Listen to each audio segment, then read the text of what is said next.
morning. Today's Bible reading comes from 2 Samuel 16 through 18. All right, let's get into it. Shortly after David passed the crest of the hill, Mephibosheth's steward Ziba met him with a string of packed animals, saddled and loaded with 100 loaves of bread, 100 raisin cakes, 100 baskets of fresh fruit, and a skin of wine. The king said to Ziba, "What's all this?" "The donkeys," said Ziba, "are for the king's household to ride. The bread and the fruit are for the servants to eat, and the wine is for drinking, especially for those overcome by fatigue in the wilderness." The king said, "And where is your master's grandson?" "He stayed in Jerusalem," said Ziba. "He said, 'This is the day Israel is going to restore my grandfather's kingdom to me.'" "Everything that belonged to Mephibosheth," said the king, "is now yours." Ziba said, "How can I ever thank you? I'll be forever in your debt, my master and king. May you always look on me with such kindness." When the king got to Bahurim, a man appeared who had connections with Saul's family. His name was Shimei, son of Gera. As he followed along, he shouted insults and threw rocks right and left at David and his company, servants and soldiers alike. To the accompaniment of curses, he shouted, "Get lost, you butcher, you hellhound. God has paid you back for all your dirty work in the family of Saul and for stealing his kingdom. God has given the kingdom to your son Absalom. Look at you now, ruined, and good riddance, you pathetic old man." Abishai, son of Zeruiah, said, "This mangy dog can't insult my master the king this way. Let me go over, cut off his head." But the king said, "Why are you sons of Zeruiah always interfering and getting in the way? If he's cursing, it's because God told him, 'Curse David.' So who dares raise questions?" "Besides," continued David to Abishai and the rest of his servants, "my own son, my flesh and bone, is right now trying to kill me. Compared to that, this Benjamite is small potatoes. Don't bother with him, let him curse me. He's preaching God's word to me. And who knows, maybe God will see the trouble I'm in today and exchange the curses for something good." David and his men went on down the road, while Shimei followed along on the ridge of the hill alongside, cursing, throwing stones down on them, and kicking up dirt.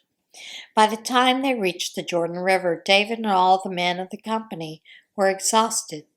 There they rested and were revived. By this time, Absalom and his men were in Jerusalem, and Ahithophel was with them. Soon after, Hushai the Archite, David's friend, came and greeted Absalom. "Long live the king! Long live the king!" Absalom said to Hushai, "Is this the way you show devotion to your good friend? Why didn't you go with your friend David?" "Because," said Hushai, "I want to be with the person that God and this people and all Israel have chosen. And I want to stay with him. Besides, who is there to serve other than the Son? Just as I served your father, I'm now ready to serve you." Then Absalom spoke to Ahithophel. "Are you ready to give counsel? What do we do next?" Ahithophel told Absalom, "Go and sleep with your father's concubines, the ones he left to tend to the palace. Everyone will hear that you have openly disgraced your father, and the morale of everyone on your side will be strengthened." So Absalom pitched a tent up on the roof in public view, and went in and slept with his father's concubines. The counsel that Ahithophel gave in those days was treated as if God himself had spoken. That was the reputation of Ahithophel's counsel to David. It was the same with Absalom. Next, Ahithophel advised Absalom, "Let me handpick 12,000 men and go after David tonight. I'll come on him when he's bone tired and take him by complete surprise.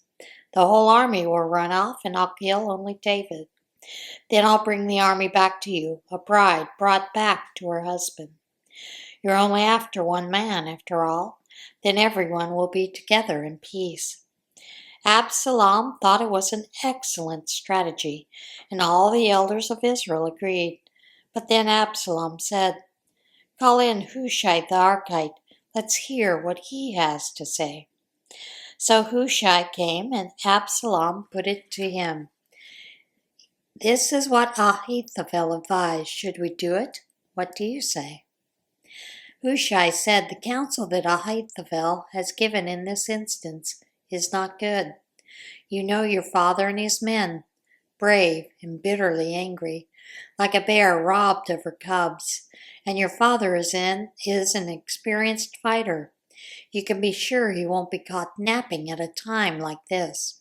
Even while we're talking, he's probably holed up in some cave or other. If he jumps your men from ambush, word will soon get back. Slaughter of Absalom's army.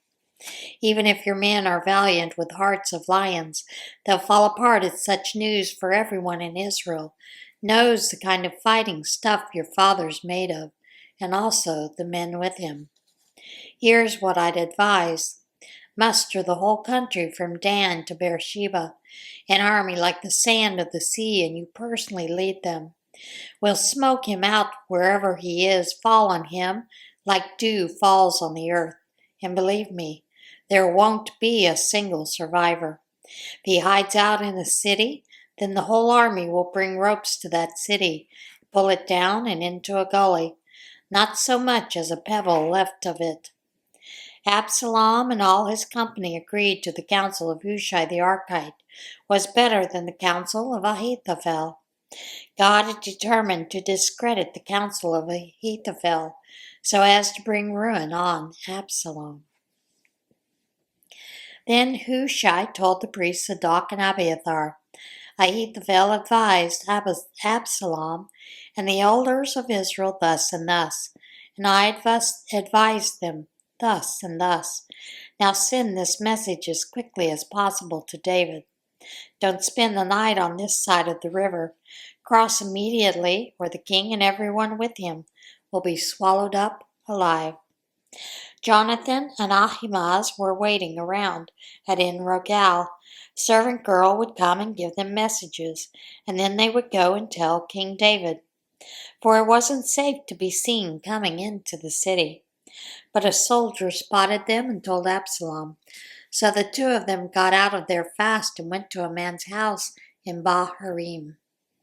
He had a well in his yard, and they climbed into it. The wife took a rug and covered the well, then spread grain on it so no one would notice anything out of the ordinary. Shortly, Absalom's servants came to the woman's house and asked her, "Have you seen Ahimaaz and Jonathan?" The woman said, "They were headed toward the river." They looked but didn't find them, and then went back to Jerusalem. When the coast was clear, Ahimaaz and Jonathan climbed out of the well and went on to make their report to King David. "Get up and cross the river quickly. Ahithophel has given counsel against you." David and his whole army were soon up and moving and crossed the Jordan. As morning broke, there was not a single person who had not made it across the Jordan. When Ahithophel realized that his counsel was not followed, he saddled his donkey and left for his hometown. After making out his will and putting his house in order, he hanged himself and died. He was buried in the family tomb. About the time David arrived at Mahanaim, Absalom crossed the Jordan, and the whole army of Israel was with him. Absalom had made Amasa head of the army, replacing Joab. Amasa was the son of a man named Ithra, an Ishmaelite who had married Abigail, daughter of Nahash and sister of Zeruiah, the mother of Joab. Israel and Absalom set camp in Gilead. When David arrived at Mahanaim, Shobi, son of Nahash from Ammonite Rabbah, and Machir, son of Amiel, from Lo-debar, and Barzillai, the Gileadite from Rogelim, brought beds and blankets, bowls and jugs filled with wheat, barley, flour, roasted grain, beans and lentils, honey, and curds and cheese from the flocks and herds. They presented all this to David and his army to eat, because, they said, the army must be starved and exhausted and thirsty out in this wilderness. David organized his forces. He appointed captains of thousands and captains of hundreds. Then David deployed his troops, a third under Joab, third under Abishai, son of Zeruiah, Joab's brother, and a third under Hittai, the Gittite. The king then announced, "I'm marching with you." They said, "No, you mustn't march with us. If we're forced to retreat, the enemy won't give it a second thought. And if half of us die, they won't do so either. But you are worth 10,000 of us. It will be better for us if you stay in the city and help from there." "If you say so," said the king, "I'll do what you think is best." And so he stood beside the city gate as the whole army marched out, by hundreds and by thousands. Then the king ordered Joab and Abishai and Ittai, "Deal gently for my sake with the young man Absalom." The whole army heard what the king commanded the three captains regarding Absalom. The army took the field to meet Israel. Turned out the battle was joined in the forest of Ephraim. The army of Israel was beaten badly there that day by David's men. A terrific slaughter, 20,000 men. There were dazed and confused fighting all over the place. The forest claimed more lives that day than the sword. Absalom ran into David's men, but was out in front of them riding his mule. When the mule ran under the branches of a huge oak tree, Absalom's head was caught in the oak, and he was left dangling between heaven and earth, the mule running right out from under him. Solitary soldiers saw him and reported it to Joab. "I just saw Absalom hanging from an oak tree." Joab said to the man who told him, "If you saw him, why didn't you kill him then and there? I'd have rewarded you with 10 pieces of silver and a fancy belt." The man told Joab, even if I had a chance at 1,000 pieces of silver, I wouldn't have laid a hand on the king's son. We all heard the king command you and Abishai and Ittai, "For my sake, protect the young man Absalom." Why? I'd be risking my life, for nothing is hidden from the king, and you would have just stood there. Joab said, "I can't waste my time with you." He then grabbed 3 knives and stabbed Absalom in the heart while he was still alive in the tree. By then Absalom was surrounded by 10 of Joab's armor bearers, and they hacked away at him and killed him. Joab then blew the ram's horn trumpet, calling off the army in pursuit of Israel. They took Absalom, dumped him into a huge pit in the forest, and piled an immense mound of rocks over him. Meanwhile, the whole army of Israel was in flight, each man making his own way home. While alive, Absalom had erected for himself a pillar in the valley of the king because, he said, "I have no son to carry on my name." He inscribed the pillar with his own name. To this day it is called the Absalom Memorial. Ahimaaz, Zadok's son, said, "Let me run to the king and bring him the good news that God has delivered him from his enemies." But Joab said, "You're not the one to deliver the good news today. Some other day, maybe, because it's not good news today." This was because the king's son was dead. Then Joab ordered a Cushite, "You go. Tell the king what you've seen." Yes, sir," said the Cushite, and ran off.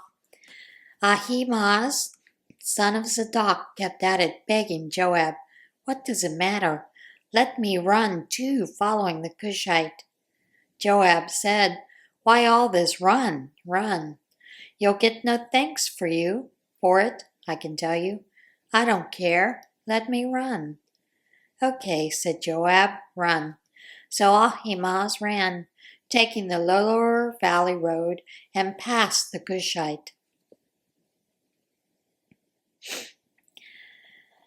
David was sitting between the two gates. The sentry had gone up to the top of the gate on the wall and looked around. He saw a solitary runner. The sentry called down and told the king. The king said, if he's alone, it must be good news.